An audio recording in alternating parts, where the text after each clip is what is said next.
Olá, o vídeo em questão foi realizado baseando-se no livro Aplicando a Quarta Revolução Industrial, de Klaus Schwab, mais especificamente no capítulo 4, chamado Empoderamento de todas as partes interessadas.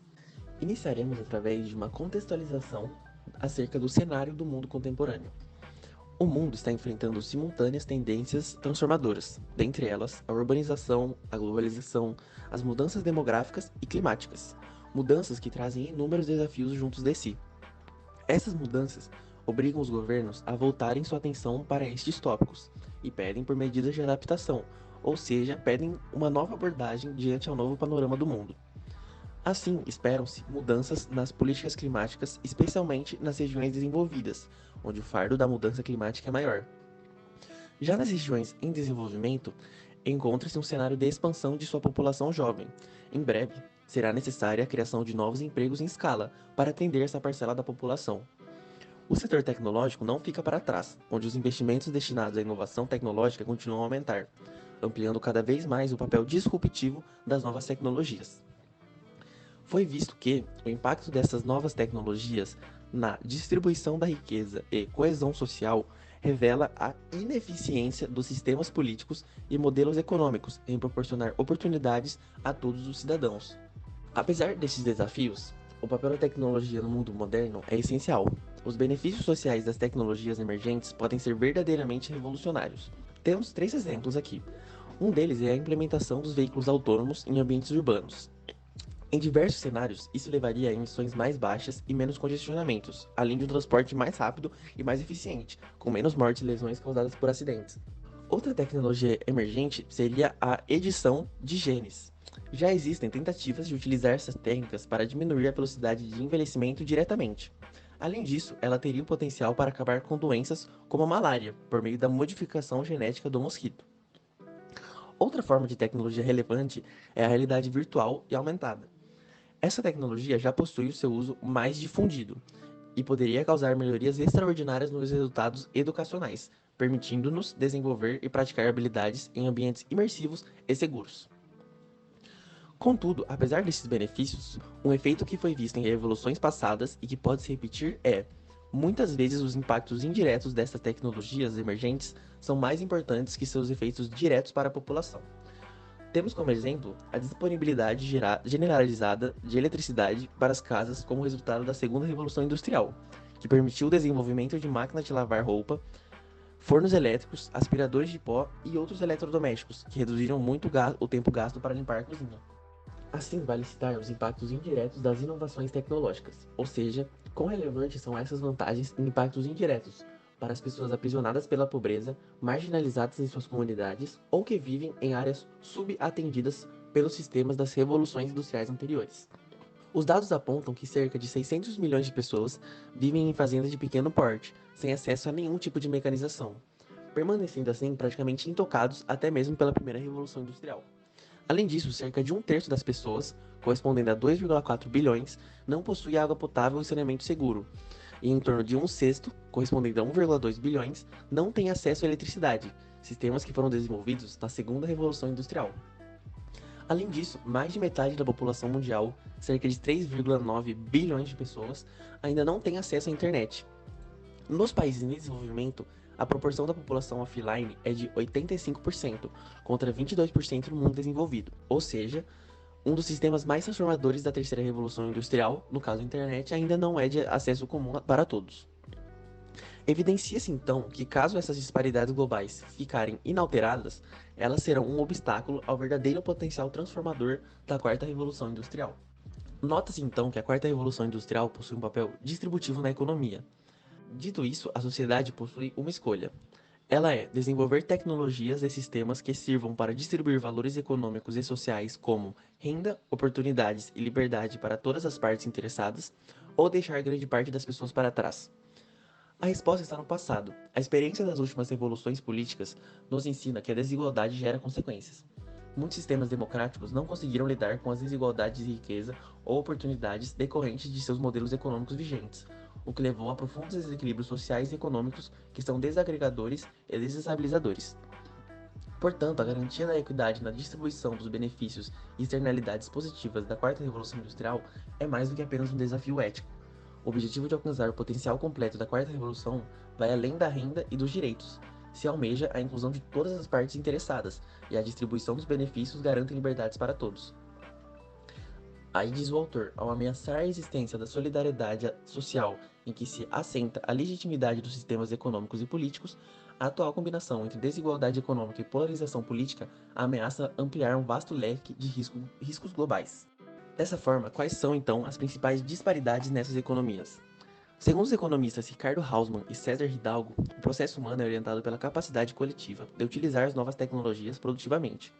Contudo, esta capacidade está mal distribuída entre os países, pois o acúmulo social de conhecimento produtivo se deu somente em algumas partes do mundo, ampliando muito o padrão de vida nessas regiões, diferente das regiões que não participaram deste acúmulo, que têm um padrão de vida semelhante ao de séculos passados.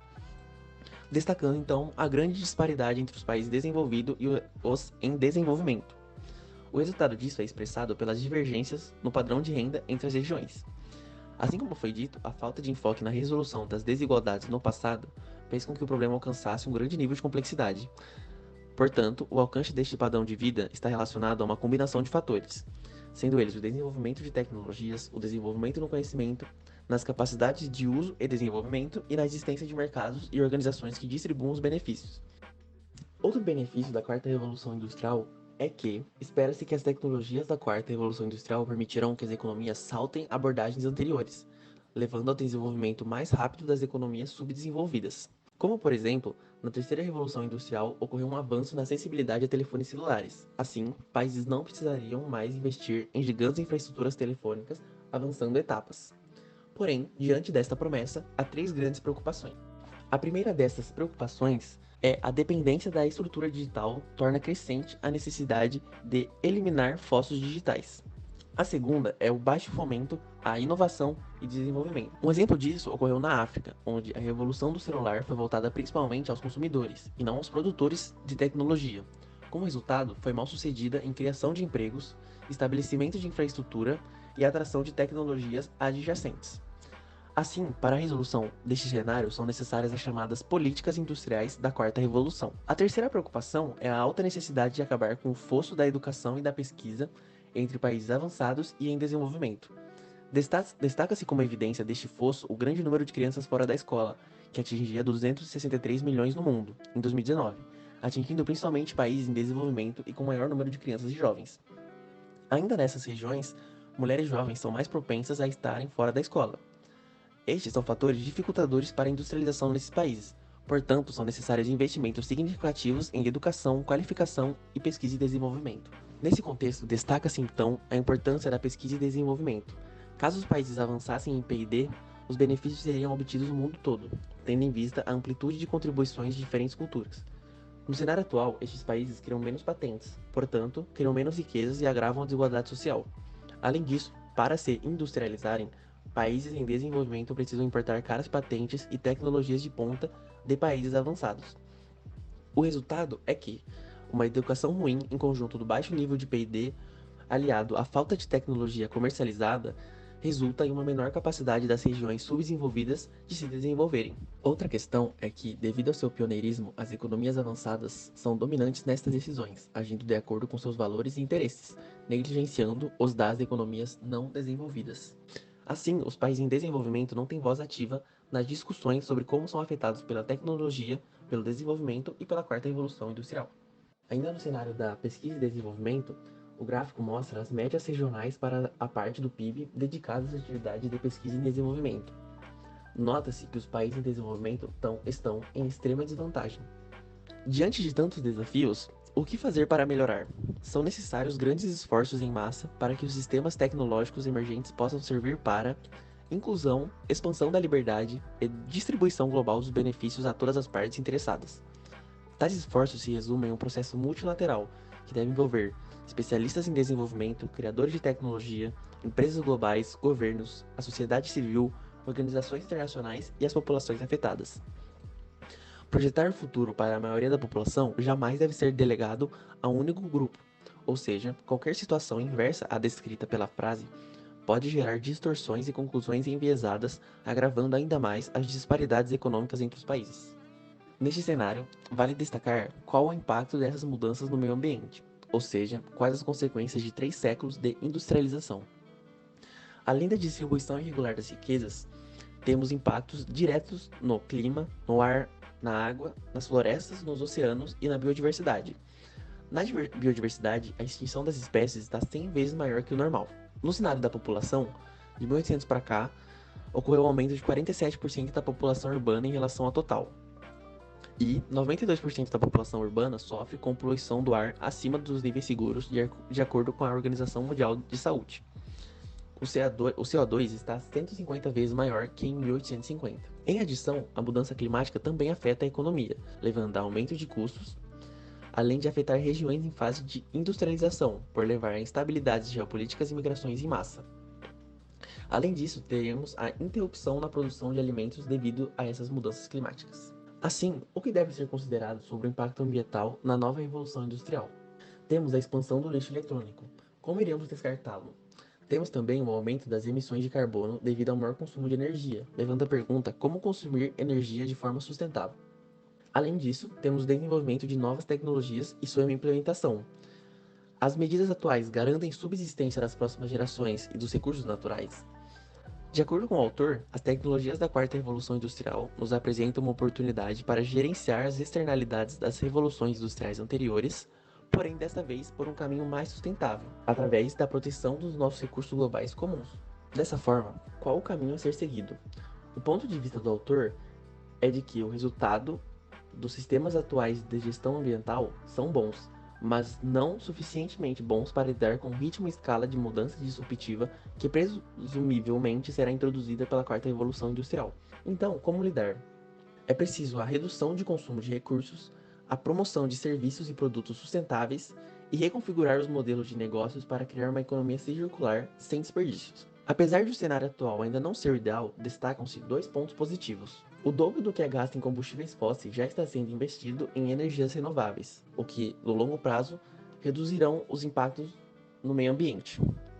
Além disso, já se tem mais consciência ambiental nesta revolução industrial que nas últimas, mas ainda não é o suficiente para garantir a subsistência dos meios de produção a longo prazo. É necessário que tomemos ações para garantir que os danos ambientais sejam minimizados durante a revolução para garantir que teremos um mundo depois dela. Neste contexto, quais são os impactos no cenário social? A terceira revolução industrial melhorou a vida dos intelectuais, mais do que a dos trabalhadores de fábrica. Trabalhadores esses que tiveram uma melhora em suas condições de trabalho na segunda revolução industrial.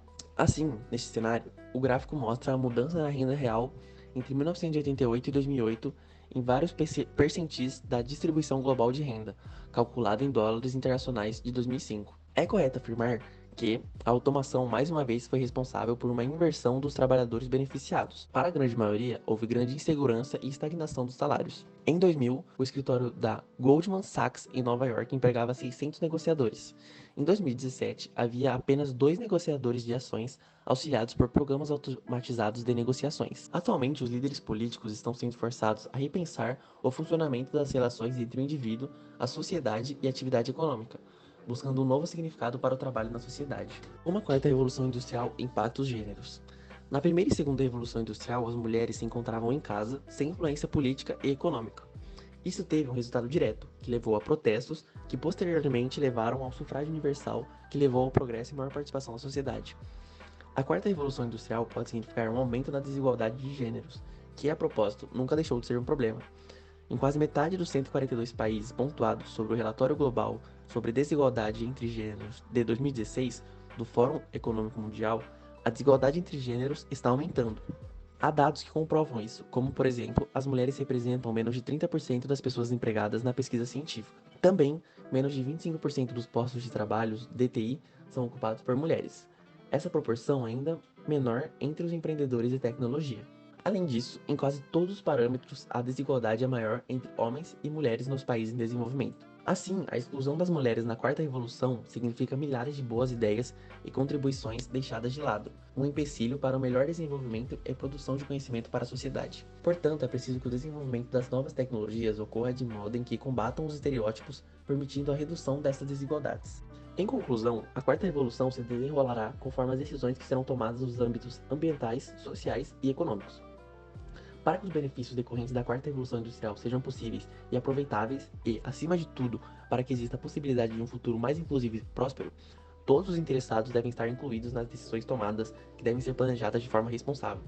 Os grandes líderes políticos e empresariais devem se unir para que, por meio de debates, cheguem a uma decisão, visando garantir a igualdade de oportunidades, assim conscientizando a população e oferecendo um futuro melhor para as próximas gerações. Portanto, a tecnologia deve ser oferecida de forma igualitária para todos, para que nenhum cidadão seja impedido de usufruir de seus benefícios. Características essas que hoje são consideradas ideias radicais, porém necessárias para o melhor desenvolvimento da nossa sociedade.